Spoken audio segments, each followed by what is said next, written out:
সেপ্টেম্বরে শুরু হচ্ছে ৬০,০০০ কোটি টাকার প্রণোদনা প্যাকেজের ঋণ বিতরণ, জানালেন গভর্নর। খেলাপি কমাতে ১৮ মাসের পরিকল্পনা কেন্দ্রীয় ব্যাংকের। এবং ফ্যামিলি কার্ডের আনুষ্ঠানিক উদ্বোধন ১৬ আগস্ট। ৪ বছরে কার্ড পাবে ১,৬০,০০,০০০ পরিবার। স্বাগত পূবালী ব্যাংক পিএলসি বিজনেস টাইমে, সাথে আছি শাহরিয়ার অঙ্কুর। দেখছিলেন সংবাদ শিরোনাম। আগামী সেপ্টেম্বরে শুরু হচ্ছে বেসরকারি খাতের জন্য ঘোষিত ৬০,০০০ কোটি টাকার প্রণোদনা প্যাকেজের ঋণ বিতরণ। বৃহস্পতিবার ঢাকা বিশ্ববিদ্যালয়ে বাংলা কিউআর বিষয়ে মতবিনিময় সভায় এসব কথা জানান বাংলাদেশ ব্যাংকের গভর্নর মোস্তাকুর রহমান। বলেন, ব্যাংকিং খাতে খেলাপি কমাতে ১৮ মাসের পরিকল্পনা নিয়ে কাজ করছে বাংলাদেশ ব্যাংক।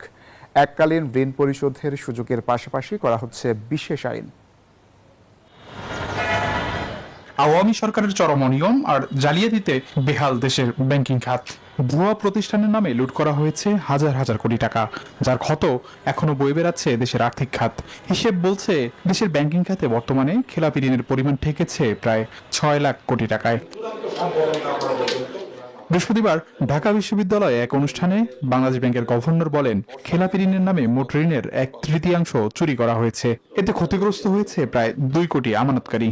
সরকারি পৃষ্ঠপোষকতায় ব্যাংকিং সেক্টরে টোটাল ডিপোজিটের 1/3 লুট করে নিয়ে যাওয়া হয়েছে। এটা চুরি, এটা কোনোভাবেই নন পারফর্মিং লোন না, যেটাকে আমরা হয়তো অ্যাকাউন্টিং এর ভাষায় এনপিএল বলছি। গভর্নর জানান, ব্যাংকিং খাতকে শৃঙ্খলার মধ্যে আনতে কাজ করছে বাংলাদেশ ব্যাংক। খেলাপি ঋণ কমাতে নেওয়া হয়েছে ১৮ মাসের পরিকল্পনা। এককালীন ঋণ পরিশোধের সুযোগের পাশাপাশি খেলাপি নিয়ন্ত্রণে করা হচ্ছে বিশেষ আইন।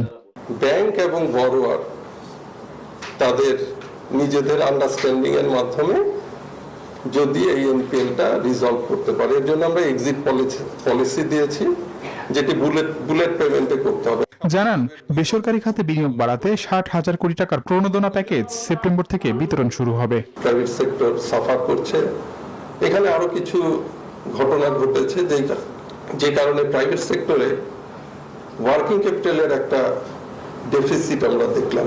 বাংলা কিউআর গ্রাহকের লেনদেনকে সহজ করার পাশাপাশি রাজস্ব আদায় বাড়াতেও সহায়তা করবে বলে এ সময় মন্তব্য করেন গভর্নর। ট্রান্সপারেন্সি আসবে, রেভিনিউ কালেকশন বাড়বে। আবি আব্দুল্লাহ, নিউজ 24, ঢাকা। পরীক্ষামূলক কার্যক্রম শেষে ১৬ আগস্ট ফ্যামিলি কার্ড কর্মসূচির আনুষ্ঠানিক কার্যক্রম শুরু করবে সরকার। ১৬ আগস্ট কিশোরগঞ্জের লতিফাবাদে দ্বিতীয় ধাপের কার্যক্রম উদ্বোধন করবেন প্রধানমন্ত্রী তারেক রহমান। সচিবালয়ে ফ্যামিলি কার্ড সংক্রান্ত কমিটির সভা শেষে এ তথ্য জানিয়েছেন সমাজ কল্যাণমন্ত্রী ডাক্তার এজেডএম জাহিদ হোসেন। মন্ত্রী বলেন, ৬ সপ্তাহের মধ্যে ফ্যামিলি কার্ডের জন্য সারা দেশের তথ্য সংগ্রহ সম্পূর্ণ করা হবে। বলেন, ২০২৭ সালের মধ্যে সারা দেশে ৪০,২০,০০০ ফ্যামিলি কার্ড দেওয়া হবে এবং ৪ বছরের মধ্যে পর্যায়ক্রমে ১,৬০,০০,০০০ পরিবারকে আনা হবে ফ্যামিলি কার্ডের আওতায়। ১৬ আগস্ট যে কাজটা হচ্ছে, নতুন প্রশ্নমালা এবং নতুন পদ্ধতিতে আমরা কিন্তু অনলাইন ডাটা কালেকশনে চলে গিয়েছি এবং এটার মাধ্যমে আমরা আমাদের যে বড় কার্যক্রম সারা দেশব্যাপী শুরু হতে যাচ্ছে, এটাতেও বোঝা যাবে যে আমাদের এটার পরবর্তীতে কোনো ধরনের উইকনেস আছে কিনা, থাকলে আমরা এটা রেগুলার বেসিসে আপডেটিং করব। শ্রমিক কল্যাণ ফান্ডের জমা অর্থের পরিমাণ ও ব্যয়ের পূর্ণাঙ্গ হিসাব দ্রুত প্রকাশের নির্দেশ দিয়েছেন শ্রমমন্ত্রী আরফুল হক চৌধুরী। বৃহস্পতিবার রাজধানীর একটি হোটেলে বিকেএমইএ আয়োজিত এক অনুষ্ঠানে নির্দেশনা দেন মন্ত্রী। পাশাপাশি শ্রমিকদের চিকিৎসা, বাসস্থান ও শিক্ষার মতো মৌলিক অধিকার নিশ্চিতে যৌথ উদ্যোগের আহ্বান জানান তিনি। বলেন, আমলাতান্ত্রিক দৌরাত্ম্য দূর করা গেলে শ্রমিকদের স্বাস্থ্য সেবা নিশ্চিত করা সম্ভব। এ সময় নেটওয়ার্ক খাতের শ্রমিক কর্মচারীদের জন্য ইন্স্যুরেন্স সুরক্ষা এবং স্বাস্থ্যসেবা সহজলভ্য করতে বিকেএমইএ এবং গার্ডিয়ান লাইফ ইন্স্যুরেন্সের মধ্যে সমঝোতা স্মারক সই হয়। প্রাইভেট সেক্টর থেকে তারা যে অর্গানাইজেশনে যেটুকু নিয়ে তারা এগিয়ে আসছেন, তার সঙ্গে যদি সরকার আন্তরিকভাবে তার সঙ্গে এড হয়ে যদি এদেশে আমাদের করার ইচ্ছা থাকলে সমস্ত বাংলাদেশের আমাদের শ্রমিকদেরকে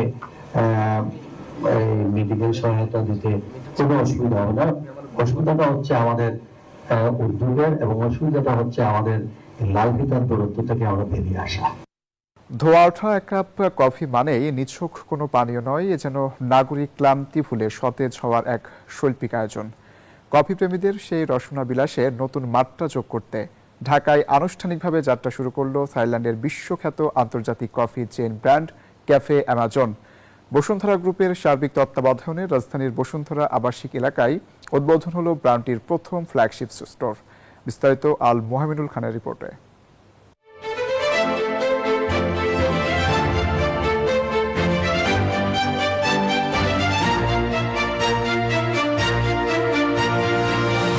রোস্ট করা কফি বিনের মাতাল করা সুবাস আর বারিস্তার নিপুণ হাতের ছোঁয়ায় কাপের বুকে ফুটে ওঠা নান্দনিক শিল্পকলা। এক কাপ কফি এখানে কেবল তৃষ্ণা মেটায় না, বরং জাগিয়ে তোলে ইন্দ্রিয়।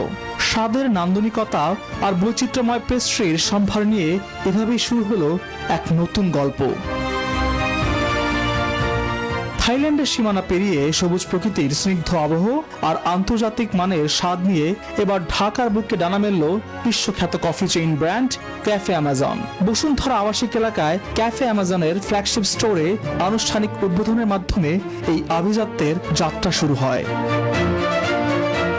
থাইল্যান্ডের পিটিটি ওয়ারের সাথে অংশীদারিত্বের মাধ্যমে দেশের শীর্ষস্থানীয় ব্যবসায়িক প্রতিষ্ঠান বসুন্ধরা গ্রুপ এই বিশ্বমানের ক্যাফে চেইনটিকে দেশে নিয়ে এসেছে। ফ্ল্যাগশিপ স্টোরটির আনুষ্ঠানিক উদ্বোধন করেন ঢাকায় নিযুক্ত থাইল্যান্ডের রাষ্ট্রদূত থিতিফর্ন চিরাসাওয়াদি। It's not just only opening the cafe, but we are celebrating another meaningful bridge between Thailand and Bangladesh. I wish Cafe Amazon every success and prosperity in Bangladesh.